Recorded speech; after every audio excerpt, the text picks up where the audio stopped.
As Escrituras afirmam que o Senhor Jesus foi subindo como um renovo, como raiz de uma terra seca. Não tinha parecer nem formosura.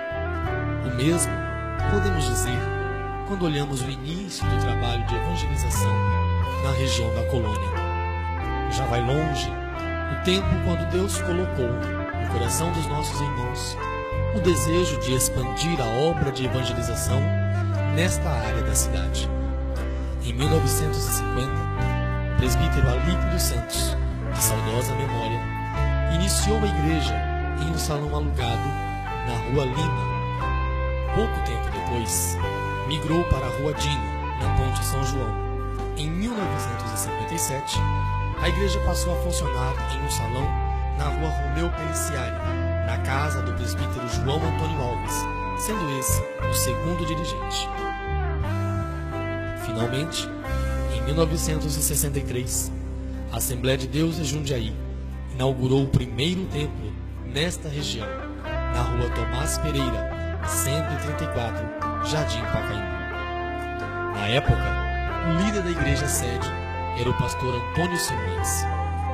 O culto de inauguração contou com a participação especial do pastor Cícero Canuto de Lima, então presidente das Assembleias de Deus, com sede no Belenzinho, capital. Neste tempo, a igreja permaneceu por 35 anos. A maior parte deste período, o campo de Jundiaí era presidido pelo patriarca Eliseu Queiroz de Souza, que sempre abençoou o trabalho de evangelização desta congregação.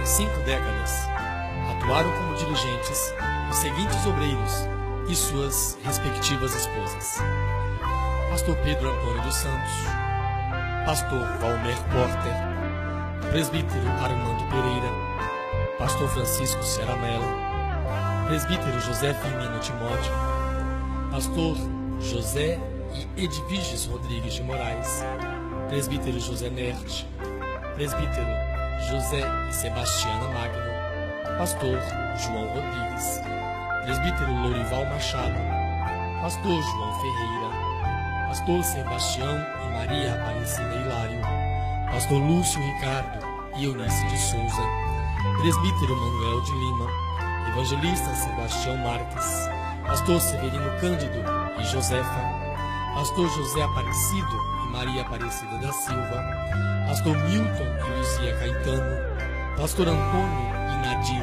Vital, pastor Valdomiro e Geni Munhoz, evangelista Clóvis e Creuza Prado, presbítero José e Célia Vieira, evangelista Paulo e Odete Dias e, em sua segunda gestão, pastor Severino Cândido e Josefa.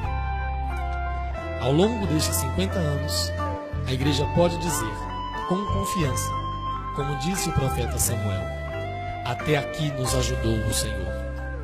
No correr deste meio século, Deus forjou novos obreiros, preparou homens e mulheres para empunharem a bandeira do Evangelho. Alguns já se despediram de nós e aguardam o dia da ressurreição. Outros podem ver os frutos de suas lágrimas e os feixes da semeadura que fizeram em nome do Senhor.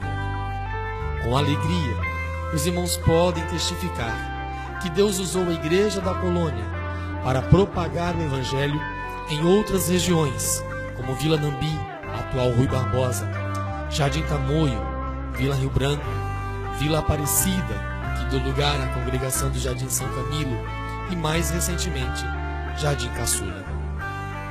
Foram centenas de irmãos, ao longo de todos estes anos, que se apresentaram voluntariamente pela causa do Evangelho.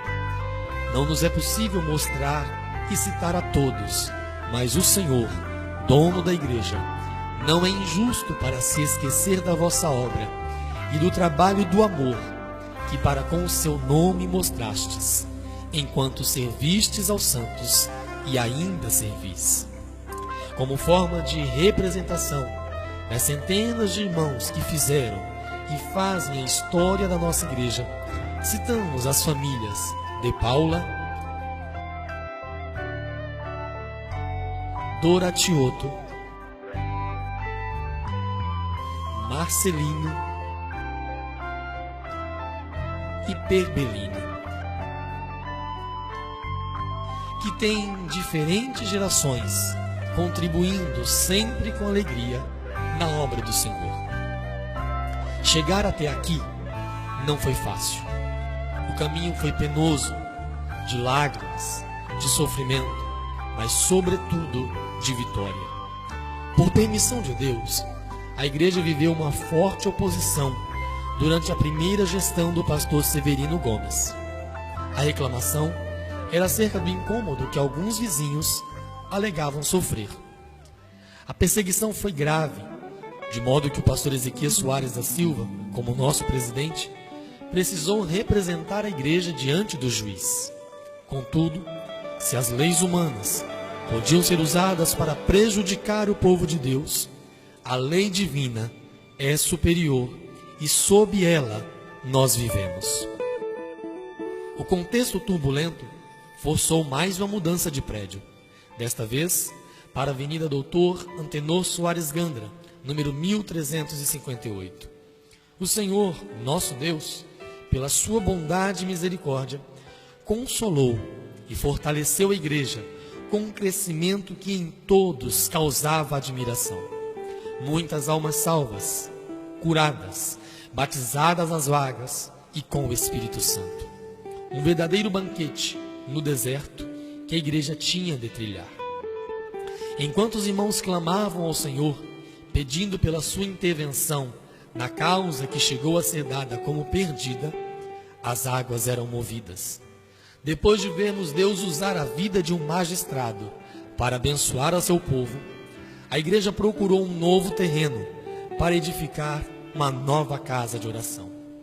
Foi assim que o pastor Severino e o irmão Ismael Nascimento, da igreja sede, fizeram a primeira oração na rua Alcindo Carlete e, em um ato profético, pediram ao Senhor que a igreja pudesse ser construída neste local.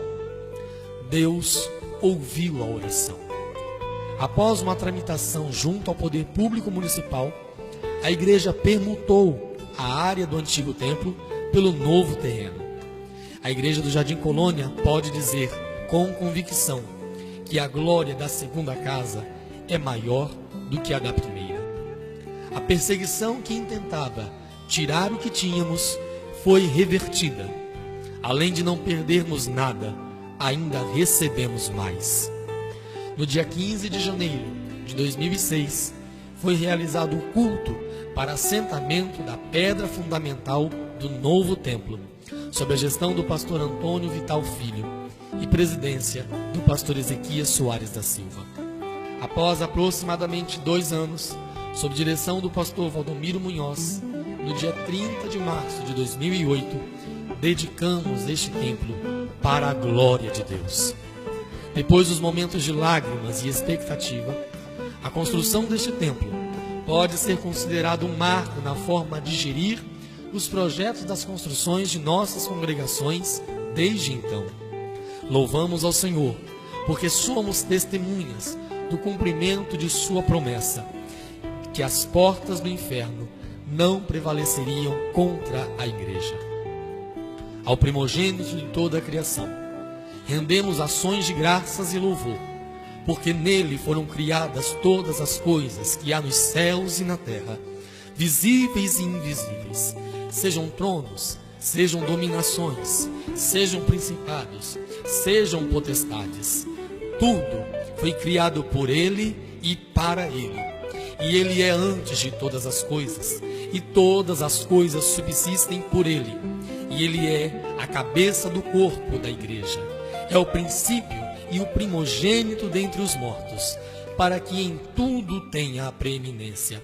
Porque foi do agrado do Pai que toda a plenitude nele habitasse, e que, havendo por ele feito a paz, pelo sangue da sua cruz, por meio dele, reconciliar-se consigo mesmo todas as coisas, tanto as que estão na terra como as que estão nos céus.